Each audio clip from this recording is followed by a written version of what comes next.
Welcome back to Discovering My Why. We are starting off in Module 2, and we're delighted to have you back. So in this module, we are going to be talking about your loves, the things that bring you energy, the things that drain you energy. I'm going to introduce the 6 working genius model.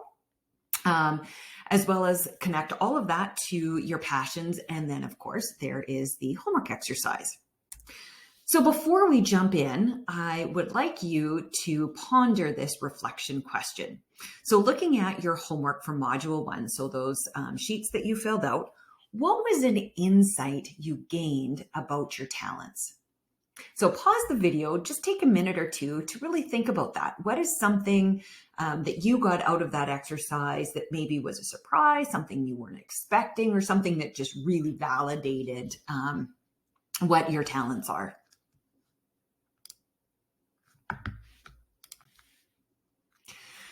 So remember our formula for discovering meaning in life. So Module 1 talked about the skills and interests, which collectively get us to the talents, the things that we're good at. Today, we're going to be talking about our loves, so where we seek to invest our time and really how that connects to our passions. So when we think of energy sources, we can think about them as the things that fill up our bucket and the things that drain our bucket. For any of you that have children, you may be familiar with this book called Have You Filled a Bucket Today? It's something I used to read to my kids when they were little. And as I was building this, it just really made me think about that book. And so when we talk about energy gains, these are things that really are the ways that lift you up, the activities, the situations, the events, the encounters that fill up your bucket. They really are the things that make you feel good. They can make you feel renewed, inspired, empowered, and motivated. And the way I like to think about this is in the concept of burnout.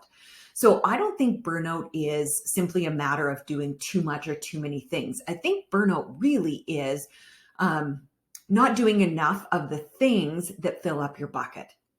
And, if you think of it as a bank account, you can only withdraw so much money till you hit rock bottom, right? You have to keep putting things in when you take things out so that you still end up with a positive balance.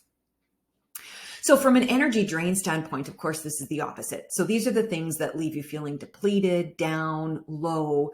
They bring a feeling of being powerless or unmotivated, and really the situations that you feel overwhelmed or overextended. So we're going to look at these again from kind of the reflection or the lens of the 8 different dimensions of wellness. So you can kind of go through these one at a time and reflect on, from a physical standpoint, what are the things that either bring you energy or deplete your energy? Likewise with social, financial, environmental, your surroundings, and each one of them. So for this, it's also kind of looking at what are those things that affect your mood, either for the good or for the bad. So for example, I love a good latte. Pumpkin spice is my favorite. And so when Starbucks, for example, has their pumpkin spice season, and we have one walking distance from our house, it's very tempting to make occasions to overindulge in that. But I've learned that for my mood, when I have too much caffeine, I'm irritable. I can't handle the little things in life. So too much of a good thing in that case, really affects my mood. So you can, kind of look at this from kind of an intake perspective. So really the trick to looking at your energy sources, so your energy gains and your energy drains, really is to track it over the course of a week. So you'll see in your homework template that there's a tool that has kind of 3 different categories. So what happened, and what it was that either filled you up or depleted you, and then just kind of ticking off whether that was an energy gain or drain. So you can go back and look after you've spent, whether it's a few days, whether it's a week, whether it's a couple weeks, just reflecting on what lifts you up and, what drags you down. So here are just a couple from my perspective. So when I get to facilitate a process or a workshop, particularly an in-person workshop, strategic planning is my favorite, with a group of people, and there's just this energy. I can leave after, a 10, 11 hour day, and I am, bouncing off the walls. I am so filled up. And for me, it's really about that authentic, purposeful collaboration. So that's kind of the why for me in that scenario. Another example is a clean and organized house. So, with that kind of the why does that fill my energy bucket? It's the visual result of doing something useful, and it creates that feeling of accomplishment. So, you can pause if you want to read my other ones here. So I have some, physical stuff like making sure I drink enough water, going to Pilates class, and, feeling strong, and, a whole bunch of other different things. Likewise, when I think about what drains my energy, the biggest one that is reoccurring, and it's probably, tied to the connection and stage of life that my family's at, but arguing with my kids over reoccurring issues. And what this does for me is it leaves me with a sense of failure, sometimes physical stomach knots with ongoing unresolved conflict. So I'm not someone who shies away from conflict, but when it's reoccurring or feels unresolved, it just really drains my energy. Another thing for me is being late and feeling rushed. And what this does is really, connects to my feelings of letting someone down. And innately, I feel it's really disrespectful. So when I'm the person perpetrating that, I just wear a lot of guilt. So again, if you want to read the others, feel free to pause. The next thing I want to talk about is what type of work brings you energy. So Patrick Lencioni, who's, an amazing leader in his field, you've probably heard of things like the 5 Dysfunctions of Teams, and he's got a whole host of books. And his company, the Table Group, has just launched this new method called 6 Types of Working Genius. And so essentially, it's a quick assessment, and in the registration package, there was a link on how you can access this. You fill this out, and essentially it really looks at how do each of us fit into the process of getting work done. So there are 6 different steps in any type of work. So, first of all, it starts with a big idea or a big question that gets asked. So that's kind of the genius of wonder. Then we have the genius of inventor. So this is the person that takes that question and really likes to sink their teeth into coming up with ideas or solutions to that problem. Then there's the discerner. This is the person that, really likes to analyze and evaluate and kind of has that strong gut feel intuition of, when something will work, something will work. So then, after we've kind of discerned the idea, then there's the galvanizer. And this is kind of that person who has that natural gift of rallying and inspiring a team and kind of assembling a group to take action. And then we have the enablers. And so this group or people with this genius really are the people who love to encourage and provide assistance for an idea or a project. And then finally, we have tenacity. And so this is the gift of pushing projects forward and tasks to completion to see the results. So the concept here is that we each are a genius in 2 of these areas. And these are the areas that really fill our energy bucket. We may be competent, or we have 2 areas that we have competence in, which means we can do them and we can be really proficient at them. And maybe our jobs have required us to really become an expert in them, but they're not the areas that bring us energy.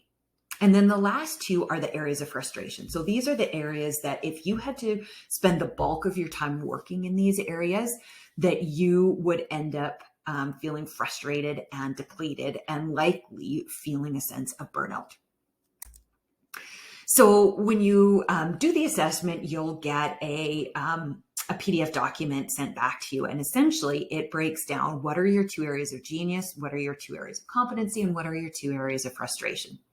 So these are my results from this. So you can see my areas of genius are in being a galvanizer and tenacity of getting work done and realizing the results and getting to the finish line. So I have a high sense of accountability.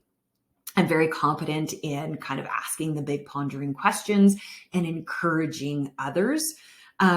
My areas of frustration are inventor and discerner. Now, these are areas that I can do and I can do well because the nature of my work has required them, but they are areas that if I have to spend too much time in them, really become a source of frustration and they just suck the energy out of me.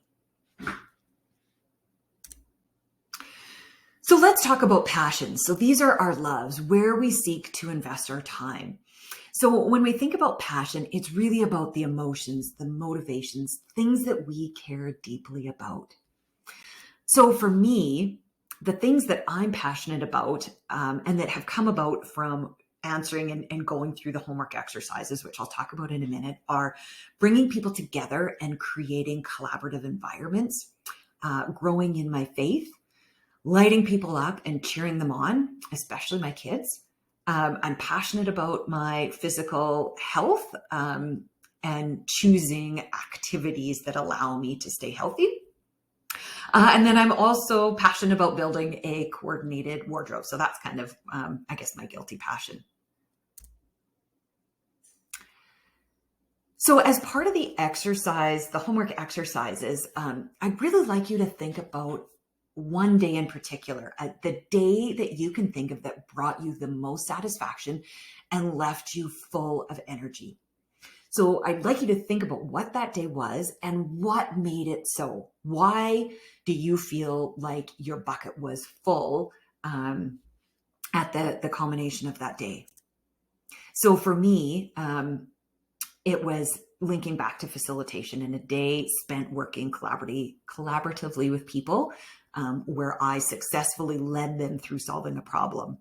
So they walked away with a sense of togetherness and alignment with a clear direction on how to move forward. And for me, it was a long day, and required a lot of like mental exhaustion, but my energy bucket was so full at the end of the day, really because it connected into the need and the genius of galvanizing, but also of getting things done and seeing the results at the end.